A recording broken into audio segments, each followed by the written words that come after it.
Welcome to AB tutorial. ఇక మనకి ఈరోజు వచ్చేప్పటికి ఆంధ్రప్రదేశ్ రాష్ట్ర ప్రభుత్వం నుంచి మరో నోటిఫికేషన్ అయితే రిలీజ్ అవ్వడం జరిగింది. ఈ వచ్చేప్పటి అవుట్ సోర్సింగ్ జాబ్స్ అనమాట. సో కంప్లీట్గా అప్కాస్ అనమాట, కార్పొరేషన్ పరిధిలో ఉండేటువంటివి.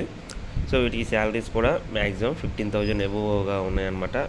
అదేవిధంగా ఈ యొక్క పోస్టులకు సంబంధించి డీటెయిల్స్ అన్నీ కూడా మనం 1 by 1 అయితే క్లియర్గా చూద్దాం. అదేవిధంగా ముందుగా వివరాల్లోకి వెళ్ళే ముందు ఈ యొక్క ఛానల్ ఇంకా ఎవరైనా సబ్స్క్రైబ్ చేసుకున్నట్లయితే ముందుగా సబ్స్క్రైబ్ చేసుకోండి. సో ఇక్కడ వచ్చేవారికి government of Andhra Pradesh health, medical and family welfare department, doctor YSR Aarogyasri health care trust అనమాట. District medical and health office Kurnool district నుంచి ఈ నోటిఫికేషన్ అయితే రిలీజ్ అవ్వడం జరిగింది. Notification for recruitment of Aarogya Mitras post on outsourcing basis under అంటూ చాలా క్లియర్గా ఇవ్వడం జరిగింది. కర్నూలు డిస్టిక్కి సంబంధించి మనకి 1 by 1 అయితే ప్రతి డిస్టిక్కి సంబంధించి ఎప్పుడు ఎటువంటి అప్డేట్స్ ఇచ్చినా మనం అయితే ఇవ్వడం జరిగింది. సో ఇక్కడ వచ్చేవాటికి ఈరోజు కర్నూలు డిస్టిక్కి సంబంధించి రీసెంట్గా ప్రీవియస్ వీడియోలో కూడా చెప్పడం జరిగింది. కర్నూలు డిస్టిక్కి సంబంధించి ఆరోగ్య మిత్రాలు, అదేవిధంగా టీమ్ లీడర్స్, ఇంకా డిగ్రీ క్వాలిఫికేషన్తో వచ్చేటి డేటా ఎంట్రీ ఆపరేటర్ల గురించి మనం చెప్పడం జరిగింది. ఇప్పుడు వచ్చేవాటికి ఇంకో నోటిఫికేషన్ వచ్చేవాటికి ఇది ఆరోగ్య మిత్రాలు అనమాట. ఇక్కడ ఎన్ని పోస్టులు ఉన్నాయి, క్వాలిఫికేషన్ ఏంది, అదేవిధంగా శాలరీ ఏ విధంగా ఉంటుంది, ఇది కాంట్రాక్ట్ బేసా, అవుట్ సోర్సింగ్ బేసిస్, అప్కాస్ పరిధిలోకి వస్తుందా లేదా అన్న ప్రతి డీటెయిల్స్ కూడా మనం తెలుసుకుందాం. సో ఇదిగోండి, ఇక్కడ వచ్చేవాటికి మనకి చాలా క్లియర్గా మెన్షన్ చేశారు. నేమ్ ఆఫ్ ది పోస్ట్ వచ్చేవాటికి ఆరోగ్య మిత్ర అనమాట. మొత్తం వేకెన్సీస్ వచ్చేవాటికి 11 ఉన్నాయన్నమాట. సో శాలరీస్ వచ్చేవాటికి దీనికి 15,000 అబోవ్ అయితే ఉంది. ఇంకా మనకి క్వాలిఫికేషన్ చూసుకున్నట్లయితే BSc nursing are MSc nursing, B pharmacy,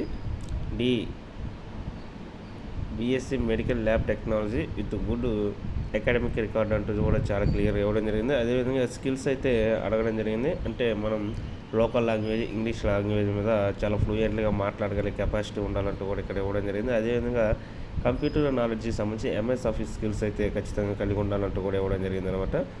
ఇంకా మనకి చూసుకున్నట్లయితే ఇక్కడ వచ్చేవాటికి మెయింటెనెన్స్ ఆఫ్ హెల్ప్ డెస్క్ అంటూ ఫెసిలిటీ, కౌన్సిలింగ్కి సంబంధించి కానీ ఐడెంటిఫికేషన్ వెరిఫికేషన్ డాక్యుమెంట్స్కి సంబంధించి 1 by 1 అయితే చూద్దాం. ఇవన్నీ ఇంపార్టెంట్ ఇన్స్ట్రక్షన్స్ అన్నమాట. ఇవన్నీ ఒకసారి మనం చదువుకోవాలి. నేను స్క్రోల్ చేస్తాను, టైం లేదు కాబట్టి. సో మీరు అవన్నీ పాస్ చేసుకొని చదివేసేయండి. ఏ విధంగా అప్లై చేయాలంటే మనం ఖచ్చితంగా ఈ యొక్క వెబ్సైట్లోకి వెళ్ళాలి. karnool.ap.gov.in వెబ్సైట్కి వెళ్ళి అమౌంట్ వచ్చేవాటికి దీనికి 300 రూపీస్ అనమాట.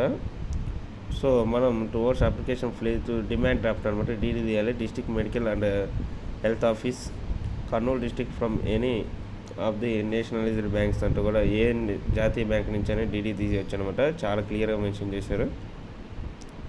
సో అదేవిధంగా అప్లికేషన్ రిజిస్టర్ పోస్ట్ వరకు కొరియర్ లేదా మెరియర్ ఎనీ అదర్ వేస్ అనమాట. మనం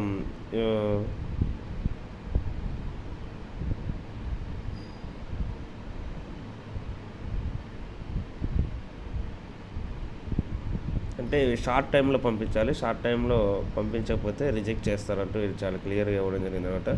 సో మనం సెల్ఫ్ అటాచ్డ్ కాపీస్ అంటే మన 10th కానివ్వండి, ఇంటర్ కానివ్వండి, స్పెషలైజేషన్కి సంబంధించి క్యాస్ట్ ఉంటే క్యాస్ట్, అదేవిధంగా 4th to 10th class study certificate, ex serviceman ఉంటేవి, ఇక ఎన్సీసీ కానీ ఎన్ఎస్ఎస్ కలిగిన వాళ్ళు స్పెషల్గా అయితే ఉంటాయి. అదేవిధంగా మనం తీసినటువంటి డిమాండ్ డ్రాఫ్ట్ 300ది ఇవన్నీ కూడా అటాచ్ చేసేసి ఎన్వలప్ కవర్లో వేసి మనం register post or speed post ద్వారా పంపించేసేయాలన్నమాట. సో మనకి ఫిజికల్ హ్యాండిక్యాప్ పర్సన్ ఇది ఒక సర్టిఫికేట్ అంటే ఇవి కూడా అనమాట. ఎవరు ఎటువంటివి ఉన్నా సరే మనం పంపించేసేయాలి. సో ఇక్కడ వచ్చేవాటికి మనకి అప్లికేషన్ స్టార్ట్ అయింది ఆల్రెడీ 26th నుంచి. మనకి June 1st వరకు కూడా దీనికి ఉందన్నమాట. సెలక్షన్ ప్రాసెస్ వచ్చేప్పటికీ మనకి చాలా క్లియర్గా ఇవ్వడం జరిగింది.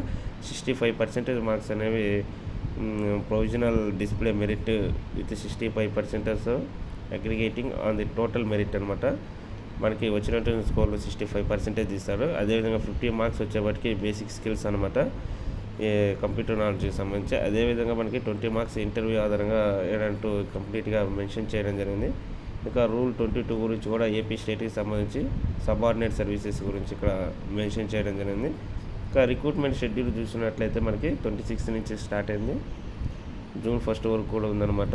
So information through Kurnool district website అనమాట. ఈ వెబ్సైట్ను ఓపెన్ చేసి karnool.ap.gov.in వెబ్సైట్ను ఓపెన్ చేసి మనం దీనికి సంబంధించిన ఫర్దర్ డీటెయిల్స్ తెలుసుకోవచ్చు. కండిషన్స్ ఆన్ అపాయింట్మెంట్కి సంబంధించి ఇవ్వడం అనేది ఇదిగోండి డిపార్ట్మెంట్కి సంబంధించి ఇంకా చూద్దాం. సో ఇక్కడ వచ్చేవాటికి రూల్ ఆఫ్ రిజర్వేషన్ మన ఆరోగ్య మిత్ర వేకెన్సీస్ చూసుకున్నట్లయితే ఇక్కడ వచ్చేప్పటికి ఓసీ వచ్చేవాటికి పిహెచ్ ఉమెన్ ఒకటి ఉందనమాట. ఓసీ ఉమెన్కి 2, OC general 3, SC general 1, SC women 1, BCD general 2, BCB general 1. ఇక టోటల్ వచ్చేవాటికి 11 వేకెన్సీస్ అనమాట. సో ఇవి మనకి ప్రధానంగా ఈరోజు కర్నూలు డిస్టిక్కి సంబంధించినటువంటి అప్డేట్స్ అనమాట.